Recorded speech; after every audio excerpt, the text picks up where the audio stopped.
Okay, let's hold up our Bibles and repeat or read these words. Don't repeat them, read them with me.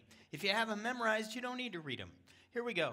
This is my Bible, the Word of God, and I boldly declare that this is the highest law in the land. I am what it says I am. I have what it says I have. I do what it says I am to do. I am a citizen of heaven. Hallelujah. All right, we're in Matthew 9, and we're going to zip right on tonight. And the reason is there's a lot. I have a lot. I don't know if we'll get all the way to it, and I even have a little treat in the middle. Yay! Not something to eat, but you'll like it. All right, this is where we left off. You remember where Yeshua was. Okay, he's in Capernaum, right? And he was at the house, and there was a lot that was going on. And then while he's there, at that house, we read this. Then John's disciples. Okay, isn't that interesting? Who is that? John the Baptist. Okay? Now, John was in jail. John the Baptist was in jail, and yet there were those that everybody knew, hey, these aren't only Yeshua's disciples, but they're John's as well. Okay? Anybody remember who they were? A couple we know. Andrew. Okay.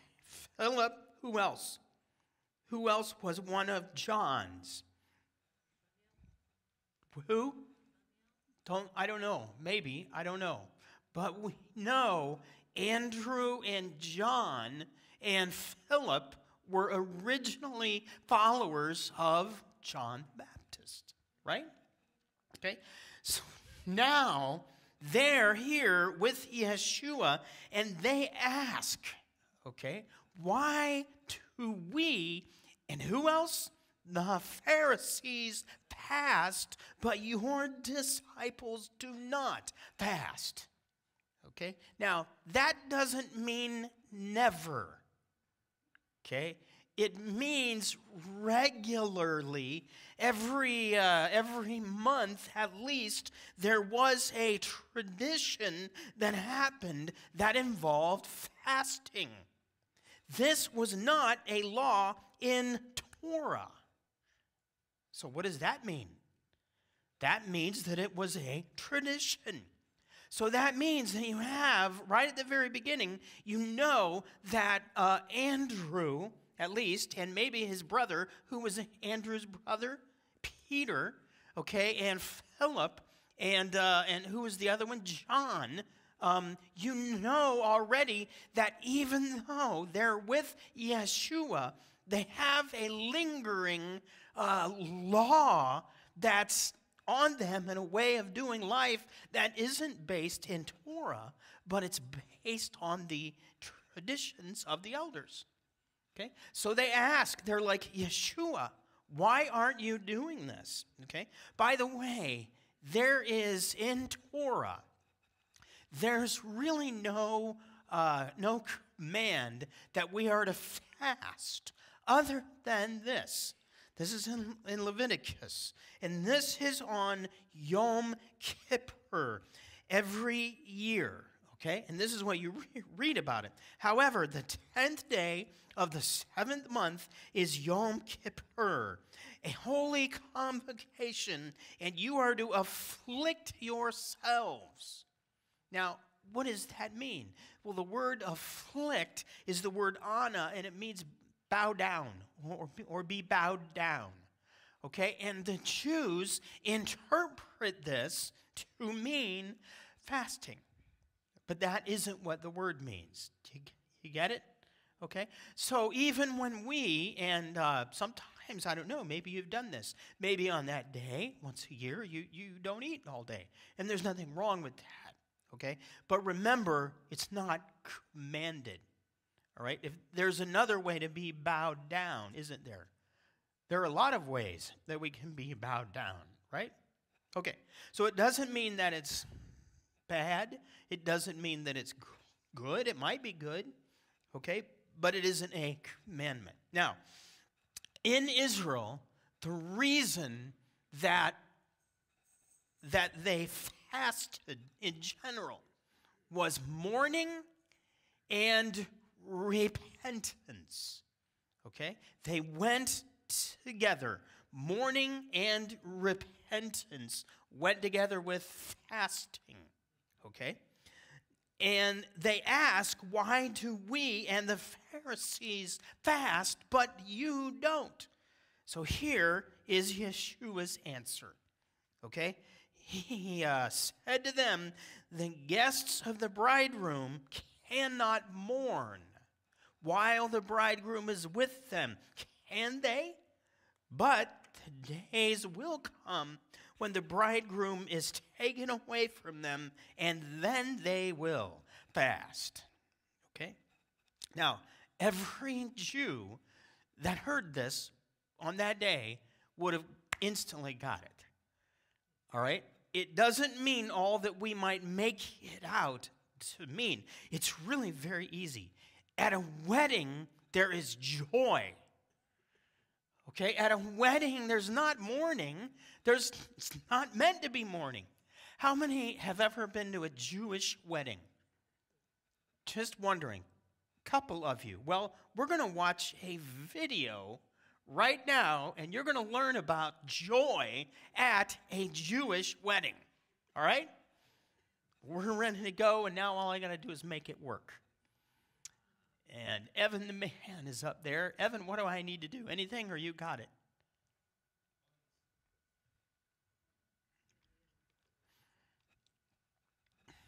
Do I need to do this? Will that work?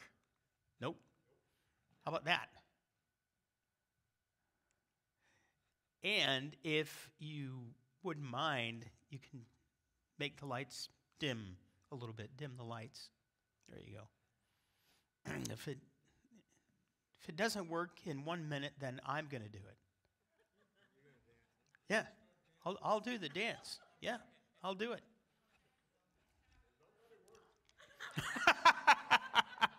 Don't let it work. You begin like this, right? Okay, and then you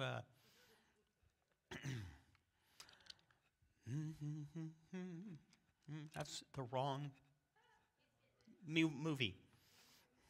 So anyway, this is not new. This is, I don't know how old it is, but it isn't new. And I don't even remember where I watched it, but I found it, and it's amazing. I thought it was amazing. Now, you know I love dance. And these men that are going to dance, the bride and groom, they have no idea what is going on. And these men enter the room, and they do this dance that is amazing. Okay? The athleticness of it is amazing. The silver vase, okay? And congratulations to whoever that is. And again, not till the end of the evening. Take his flowers. Billy, you can Turn it down a little bit. Turn it down a little bit. Sir, sir, sorry, sir. Sir, can I help you? Is this the milking bell betting? I'm looking for the betting on the milking bells. No, I'm sorry. This is not. This is the medicine. No, this is the Miramar Sheraton. I'm sorry. Son, you're doing something here. It's not the medicine.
joy. Okay? The idea is Yeshua is like, look, guys, I'm right here. I am right here. Yes, I am the bridegroom. I don't know that they had any idea what that meant. Okay? But they knew, wow, he's right. Okay? This is not a day that we are to be mourning. There will be a day when there's going to be mourning. This is not that day. Okay? Now, by the way, if you read in Isaiah, read this out loud with me. I will rejoice greatly in Adonai. My soul will be joyful in my God, for he has clothed me with garments of salvation. He has wrapped me up in a robe of righteousness, like a bridegroom wearing a priestly turban, like a bride adorning herself with her jewels. Isn't it amazing? The words are there. I will rejoice. Okay, this is not like an option. Okay, when you want, when everything in your life is going right the way you want it, that isn't what that means, right? All right, now, this is not the only answer he gives them.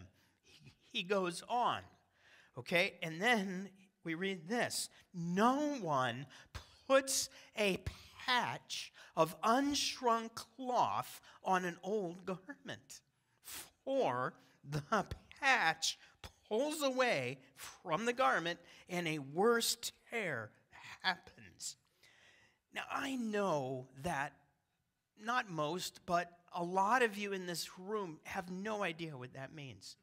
But I want you to know, when I was a little boy and I had my blue jeans, and my blue jeans got holes in the knees like everybody else's, you didn't buy them that way. You know what I mean? You bought them without the holes, like these. And then you got the holes in it, and, I would go to my mom, and I'd be like, Mom, I need new jeans. She'd be like, no, you don't. You need to give them to me. Put one of those patches on them, right? And later, as, we got older and more technological, there were iron-on patches, and you could iron them on. But it wasn't like that in Jesus' day. Okay? So what does that mean? What it means is, look, in life, if you have clothes that have been washed over and over and over again, they're not going to shrink anymore, right? But if you have a brand new patch and it hasn't been washed, okay, then when you wash it, it's going to shrink. And if you've used it on a hole, you're going to end up with a larger hole. Okay, now, this is the way that I have almost always heard these words and what they mean. Okay, this is the wrong way, but this is the way that I've heard them. Okay, what is the old garment? It's the Old Testament, and the law is the old garment. Okay, what is the patch? Well, it's the New Testament and Yeshua. Okay, I don't know. How many of you ever heard that? Am I the only one in the room, right? Okay, that is not what he means at all.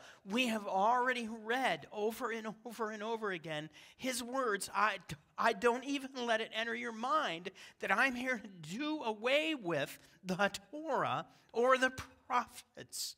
In other words, the Old Testament, I'm not here to delete it or do away with it. Okay, so there's no way that idea is in his words. Okay, so what does he mean? Here's what I believe that he means. I want you to get new reading glasses. And I want you to be able to look at this in a brand new way. Okay? Now, remember, there's no hint in his words that the old garment is to be thrown out. right? That isn't there at all. That isn't what we're doing. The old garment, there's nothing wrong with the old garment, but what? It has a hole in it, okay? If, and I believe it is, the old garment is Torah, but it has a hole in it. Why does it have a hole in it? Wasn't it good enough? It's what they had done to it. They had added all of their rules and all of their traditions, and what ended up happening is it made a hole in the garment. The layers of tradition, like, well, once a week we fast, and here's why, because Rabbi, what's his name, made that up, and we got to do that every week, okay? And Yeshua's like, no, you don't. All right? So what they really needed, if there's a hole, the patch in the hole was going to be his teachings. Okay? It would repair the hole in the garment. Okay? And by the way, you could even look at it like this. It had to be washed. All right? Well, what does that mean? That means that you don't just hear them once. Okay? His way of living out life, his way of living out Torah, all right, is the way that all of us were designed and meant to live, but we got to hear it over and over again. We have to be immersed in his ways. Okay? So, now he goes on with another one. Okay? Nor do they put new wine into old wineskins. I think in the King James it's bottles. But I don't know that they had bottles in Jesus' day. Otherwise, the skins will burst and the wine spills out and the skins are ruined. But they put new wine into fresh wineskins and both are preserved. This is really another way of the hole and the patch, basically, all right? And, you know, we Greek-minded men and women love to go back and look at every little word and make all of these analogies, and this is this, and this is that, and this is this, and this is that. And sometimes it doesn't work that way. Sometimes it's very easy and very obvious if you get the right glasses on. Okay, now, the way that I heard this, all right, most of my life is the old wineskin is Torah in the Old Testament, the law. The new wineskin, or the new wine, is Jesus and the gospel and all of that, okay? Erase that and listen to this, okay? And read the verse, okay? Number one, there's nothing about getting rid of an old wineskin, is there? Nothing about getting rid of it. There's a danger, okay? And the danger is, well, it's about wine. By the way, wine is all over the Bible. Yes, in the Bible there is the abuse of wine is warned against, but the use of wine is all over the Bible, okay? What was Yeshua's first miracle? Changing water into Welch's. It wasn't Welch's, okay? But I'm just saying. Yeah, you know, yes, abusing it is bad, and some of us need to never ever drink wine or whatever. It's all right. You know who you are, and you know what God is doing in your life. But how many of you know how to make wine? How many of you have ever made wine? Oh, write their names down. When I was growing up, when I was younger, a buddy of mine made orange wine from oranges in his backyard. They were like rotten oranges, okay? And it wasn't very good. I didn't like it.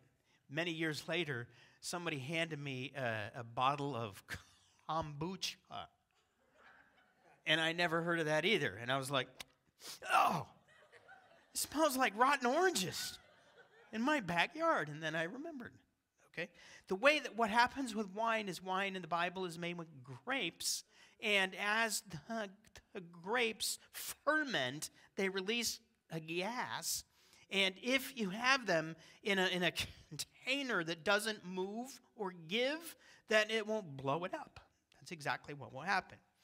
Okay? Now, in Luke, you're going to read something even more. He gives us a little bit more. All right, we're going to look in Luke, but I want to ask, for those of you that know wine, which wine is better, new or old? Old. So we're not going to get rid of the old wine. There's nothing wrong with the old wine. And in Luke, you won't believe this, okay? Luke, here we have these words, no one puts new wine into old wineskins, otherwise the new wine will burst and it will be spilled out and the skins will be destroyed.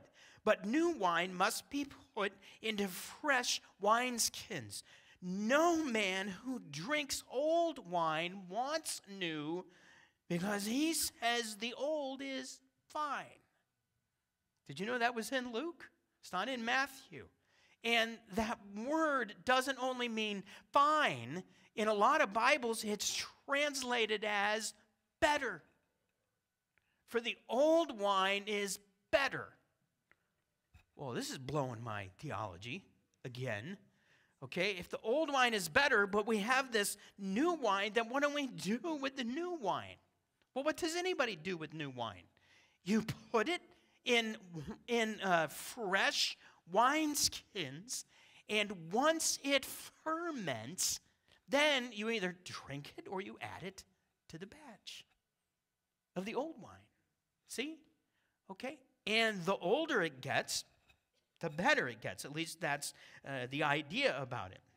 Okay, so that means the point is not to get rid of the old wine, nor to get rid of the old wineskins. But what you have to do is put the new wine into refreshed, flexible skins, and when it ferments, then you can add it together and put it in any wineskin. Okay, and the difference in the old and new wineskin is not that one's better than the other. It's that the old is used for what? Long-term storage. The new is used for fermenting the wine. So now you know a whole lot about wine. But listen, Yeshua's whole agenda was saving the good old wine of Torah. But to those who were steeped in their religious tradition, his teachings were new.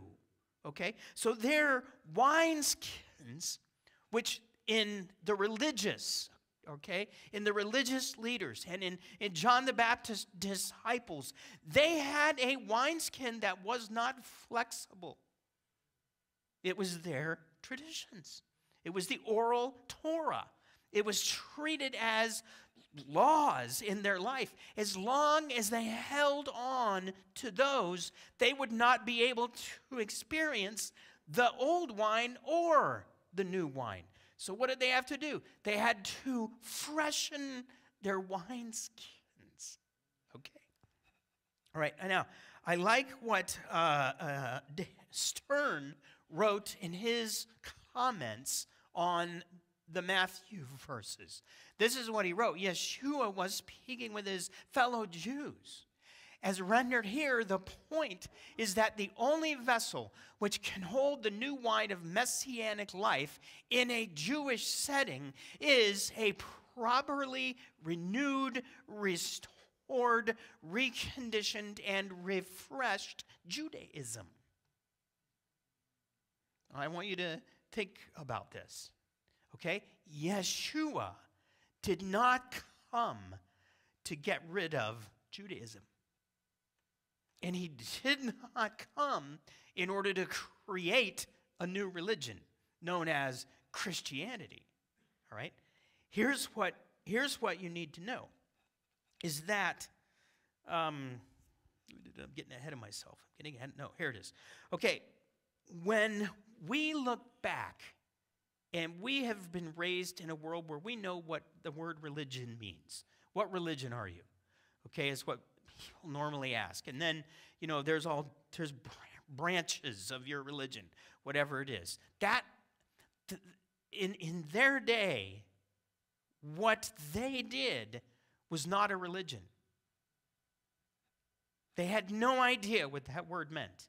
In their minds, a religion, what do you mean a religion? Who had religion? The Romans had religion. Okay? The Jews were known as atheists by the Romans. Did you know that? Because they didn't have religion. So what did they have? A way of life. Halakha. It was a way of life. This isn't a religion. This is my life. This is how I live. Okay? And if you realize that, then you can get that what Yeshua wanted to do was get them back on the right trail of living the way of life without all of these bondages and rules and traditions that nobody was able to keep. And the ones that he really wanted to get back on that trail were those who were worn out trying to keep all the rules. And he was like, guys, come on. You're going to learn next couple weeks, my yoke is easy. That's in Matthew. Okay? So, are you with me? It was a way of life. But the way of life that Yahweh had given Israel had a hole in it. Okay? It was hard and immovable. So it needed to be fixed. And that's what Yeshua wanted to do. Now, let's keep going. Okay? Just as he was saying these things to them, a synagogue leader, keep that in mind. This is like the one of the, they're not rabbis. They were the ones who handled all of the administration, if you will, in the synagogues. He came and began to bow before him, saying, my daughter has just died. But come, lay your hand on her and she will live. Wow, that's amazing. And Yeshua got up and he began to follow him with his disciples. Just then a woman losing blood for 12 years came from behind him and touched the seat on his garment. For she kept saying to herself, if only I touch his garment, I will be healed. Now, the woman's problem was that the bleeding that normally happens once a month was every day. Okay? And this is a real condition. All right? And even though that must have been horrible, how many years had she been living with it? 12 years. She was alive and living with this condition. But you know what was the worst about it? She's unclean. Okay? When a woman is in her nidah, is the Hebrew word, when a woman's in her nidah, she's like releasing something in her that has died, right? Which is the seed, or that's in her, has the egg that's in her has died, and it's being released, and God doesn't want to have anything to do with death, because God is about life. So during that period, a woman is not allowed to enter into the worship in the temple. Okay, that's what it meant, to be unclean. But this woman was unclean every day. Not only that, but in her uncleanness, nobody else wanted to be around her. Kind of like the leper that we read about. Okay, so you have this woman, and she reaches up. She had to have snuck up behind him.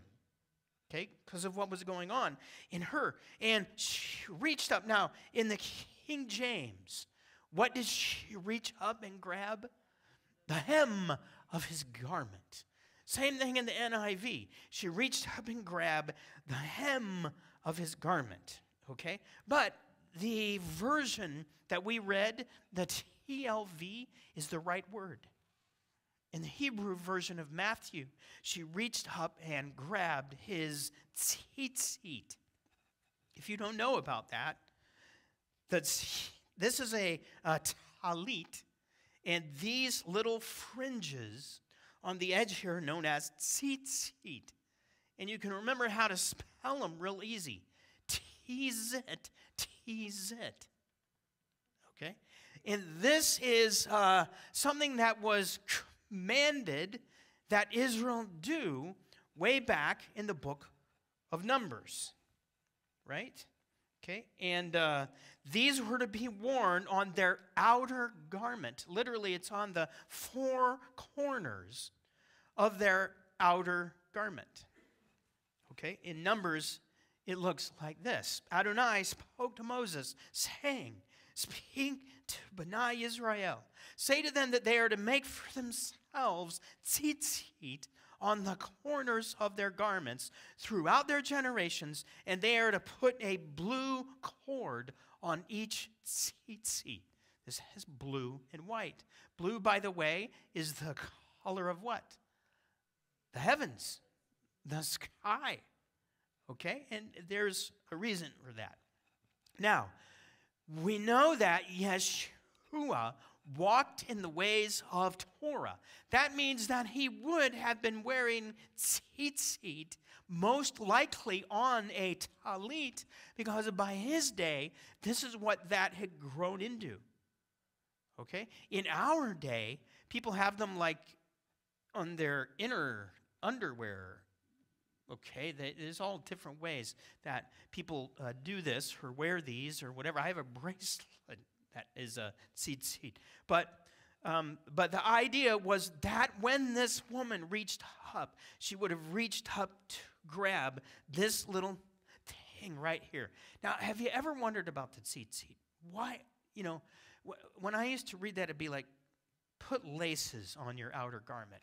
Why in the world would you want to do that? Well, at the end of the verses in Numbers, it says one of the reasons is you'll remember my commandments.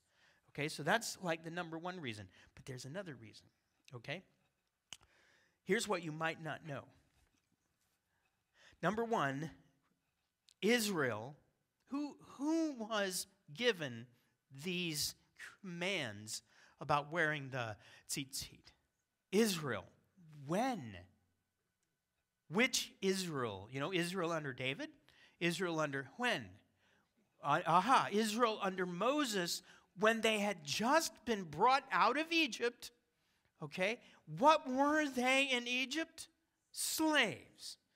Okay? In the ancient world, kings and royalty decorated the hems of their robes with tassels.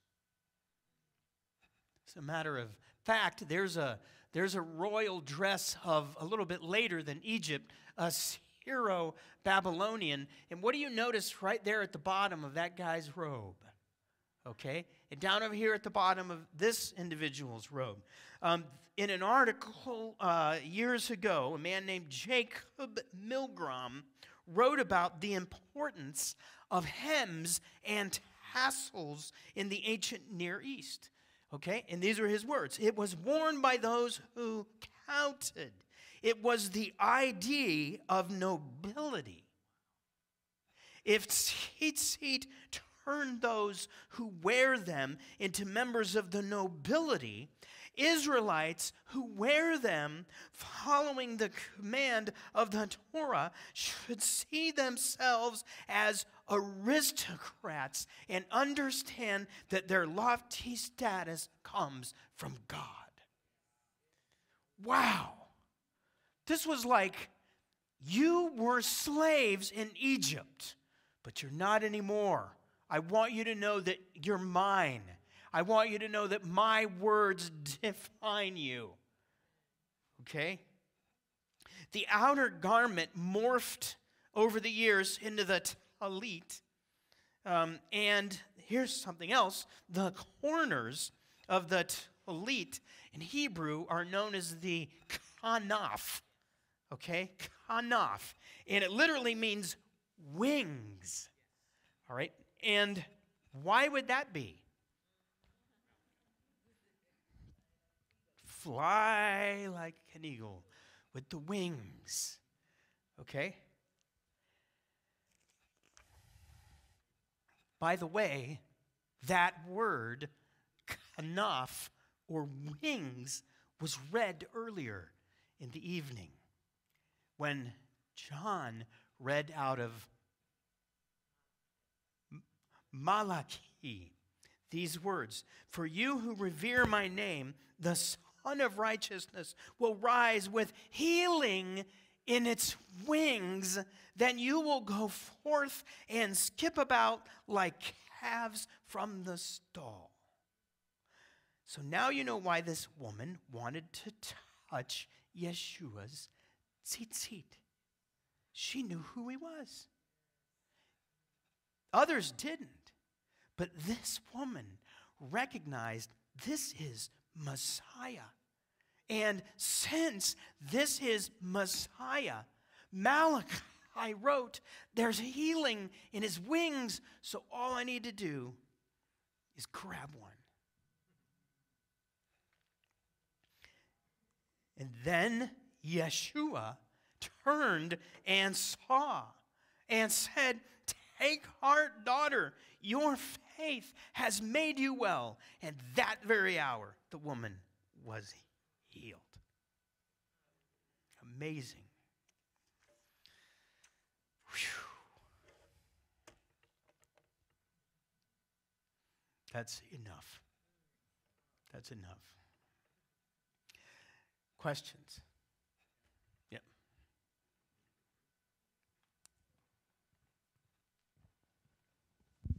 How do you know the names of John's disciples? You got to read in the beginning of the book of John. Read John 1. Yep. Sorry, I can't use both of these at once. That doesn't work. John 1. Yep. It's a good question. Why does it say?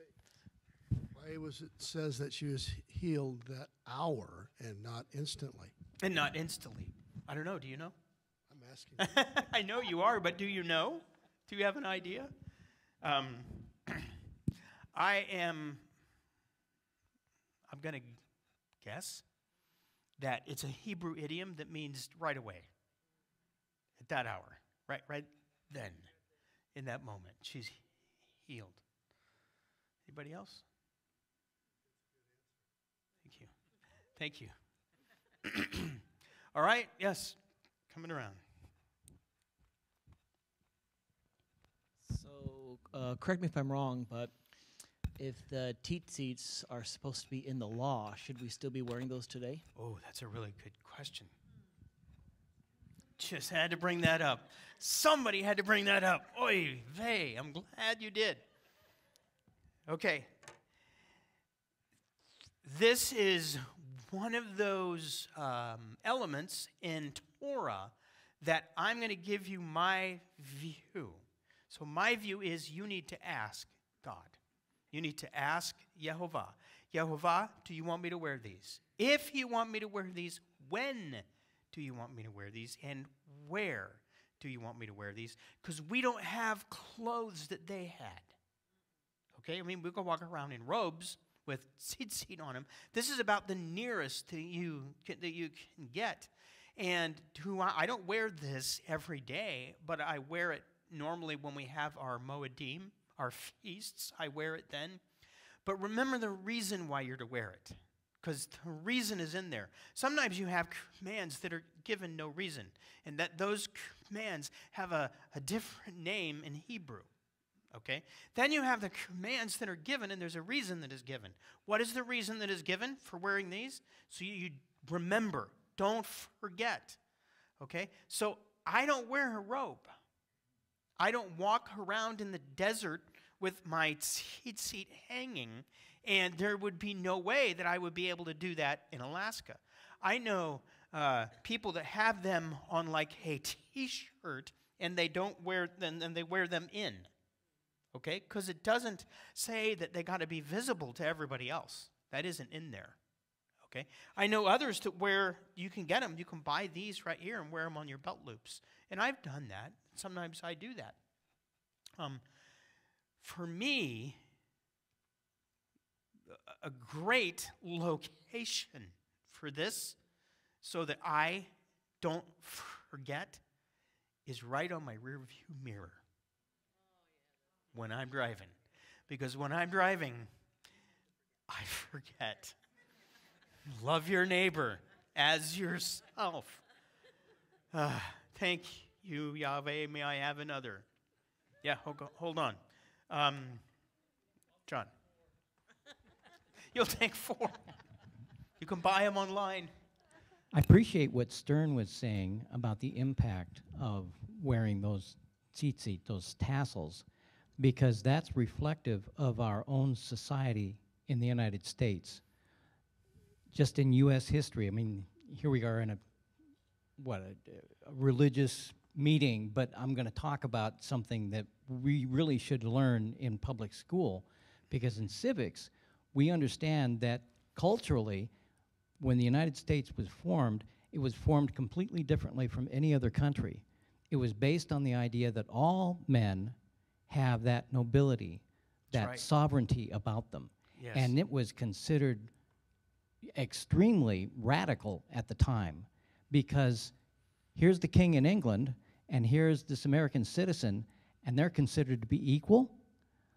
That was abhorrent to the rest of the world.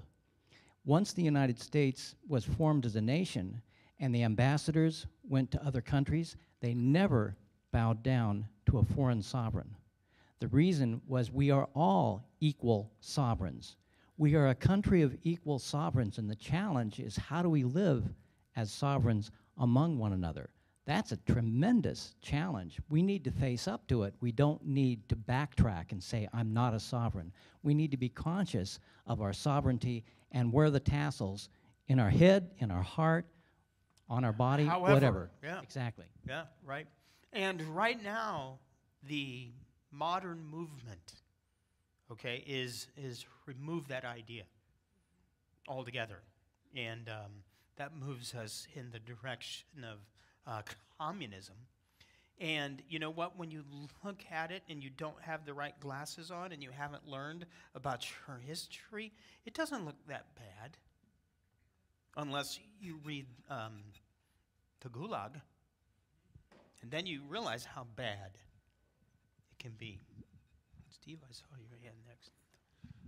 I think what Matthew said is correct, and I think that that's why the enemy hates American exceptionalism and wants to try to destroy it so bad. Yep. Because we are separate. That's right. Okay.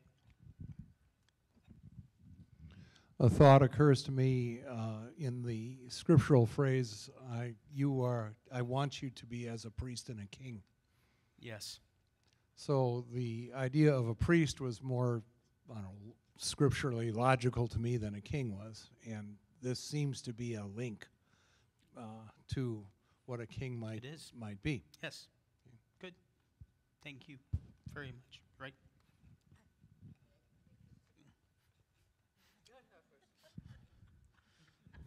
La la la la la la la.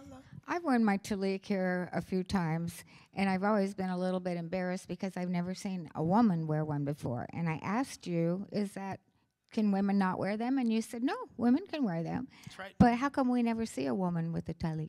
Because you left yours in your house. You didn't bring it. I saw a guy at the fair with the tzitzis on his belt. I know women who have tallits and wear tallits. Wear it. If you want to wear it, wear it. If you want to wear it, wear it. Well, most women wear the tassels in the border of the dresses. I want to ask a question about how many nuts, what they do represent, and what not. Okay. I'll hold it up. You do the illustration. Do you know how? I've done it. I've looked it up. What we're talking about here is the way that contracts were done or documents were made. They didn't have paper and ink that commonly, but it was fairly easy to find a cord and tie knots. That way you could count. So A would be 1, B would be 2, C would be 3, D would be 4, and so on.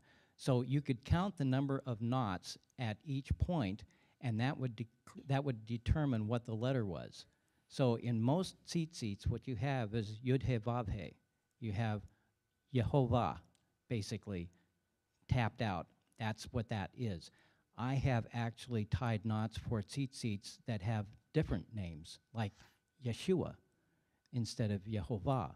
That's not specified in the Torah what you do. By tradition, it's usually Yud He Vav He. But that's what the knots indicate. They indicate which letter of the alphabet it's talking about. Isn't that amazing? Thank you. Cool. Okay. Anybody else? All right. Let's stand up. Did I miss somebody? If I did, yell out.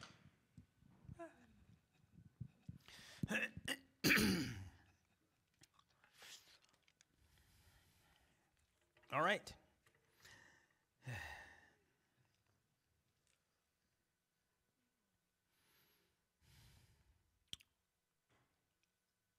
Abba, you're a lot better than we have ever imagined. And your glory in us, the glory that you gave us as the ones that you have created in your image. Father, we want to walk right into that.